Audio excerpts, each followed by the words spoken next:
నానా ఆ నాన్న. అందరికి నమస్కారం పెట్టండి అమ్మా. అందరికీ నమస్కారం. మీకు సింగర్ మంగ్లీ అక్క అంటే చాలా ఇష్టం కదా నాన్న? చాలా ఇష్టం నాన్న. మంగ్లీ అక్క వాడిన పాట ఊరంతా వెన్నెలని పాట వాడండి అమ్మా. అలాగే నాన్న.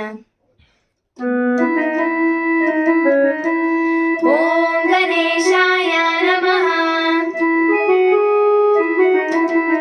ఏకదంతాయ నమః, ఊరంతా వెన్నెల మనసంతా చీకటి రాలిందా నిన్నల రేపటి కల ఒకటి జగమంతా వేడుక మనసంతా వేదన పిలిచిందా నిన్నల అడగని మలుపొకటి మదికే ముసుగే తొడిగే అడుగే ఎటుకో నడకే ఇది ఓ కంట కన్నీరు ఓ కంట చిరునవ్వు ఊరంతా వెన్నెల మనసంతా చీకటి రాలిందా నిన్నల అడగని మలుపొకటి